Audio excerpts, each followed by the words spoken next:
বন্ধুরা, ধনতেরাস নিয়ে অলরেডি আপনারা অনেক ভিডিও দেখে ফেলেছেন, অনেক কিছু জেনেও ফেলেছেন, কিন্তু আজকে আলোচনা করব 18 অক্টোবর 2025 শনিবার দিন যে ধনতেরাস আসছে, সেই ধনতেরাসের একটি বিশেষ সময়, যে সময়ের মধ্যে আজকের বলা এই 5টা জিনিস কিন্তু ভুলবেন না।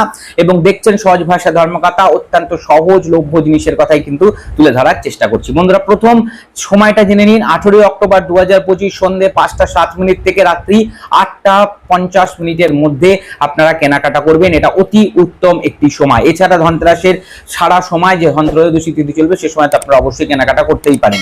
বন্ধুরা, এরপরে আসছি কি দ্রব্যগুলো আপনারা কিনবেন। প্রথম যে জিনিসটা কিনবেন সেটা হচ্ছে নুন।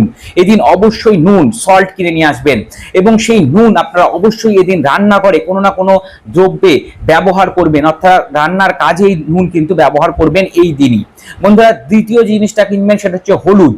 গুঁড়ো হোক, কাঁচা হোক, গোটা হোক, যে কোনো রূপেই কিন্তু এই দিন হলুদ অবশ্যই কিনে বাড়িতে নিয়ে আসবেন। তৃতীয় যে জিনিসটি কিনবেন সেটা হচ্ছে ঝাঁটা। ঝাঁটা অবশ্যই ধনতেরাসের দিন কিনতে হয়, এবং সেটা ফুলঝাড়ু।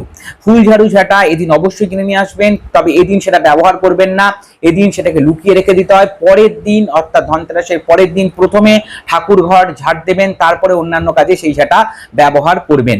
বন্ধুরা, এরপরে আসছি চতুর্থ যে জিনিসটি বলবো সেটা হচ্ছে গোটা ধনে। মা লক্ষ্মীর অত্যন্ত প্রিয় দ্রব্য গোটা ধনে অবশ্যই এই দিন বাড়িতে কিনে নিয়ে আসবেন। আর পঞ্চম দ্রব্য হচ্ছে মায়ের, মা লক্ষ্মীর প্রিয় যে সমস্ত দ্রব্য আমরা পুজো পাঠে ব্যবহার করি সেই সম্বন্ধীয় কিছু দ্রব্য আপনারা কিনতে পারেন। যেমন ধরুন শঙ্খ। শঙ্খ যদি আপনাদের কেনার দরকার হয়ে থাকে, জলশঙ্খ বা বাজাবার শঙ্খ, এই দিন আপনারা সেটা কিনতে পারেন। যদি আপনাদের বাড়িতে কড়ি দরকার হয়, লক্ষ্মী কড়ি, অবশ্যই কিনে নিয়ে আসুন। পদ্ম বীজ যদি আপনাদের বাড়িতে না থাকে, পদ্ম বীজ অত্যন্ত প্রয়োজনীয় দ্রব্য, ঠাকুর ঘরে অবশ্যই রাখা উচিত। পদ্ম বীজ আপনারা কিনে নিয়ে আসুন, মা লক্ষ্মীর অত্যন্ত প্রিয় দ্রব্য এটি। এছাড়া বন্ধুরা, অন্য যে কোনো সামগ্রী, বাসন কোসন যেগুলো ঠাকুরের কাজে ব্যবহার হতে পারে সেই জাতীয় দ্রব্য আপনারা কিনে নিয়ে আসবেন ধনতেরাসের দিন। বিশেষ করেই যদি আপনাদের এখনো প্রদীপ কেনা না হয়ে থাকে, যে প্রদীপ আমরা দীপাবলি, কালী পুজোর দিন জ্বালাবো, সেই প্রদীপও আপনারা ধনতেরাসের দিন কিনে নিয়ে আসুন। আশা করি সম্পূর্ণ বিষয়টি বুঝতে পেরেছেন। এছাড়া বন্ধুরা, যারা রূপো বা সোনা কিনতে চাইছেন সেটা তো অতি উত্তম, আপনারা কিনতেই পারেন যদি আপনাদের পকেট পারমিট করে।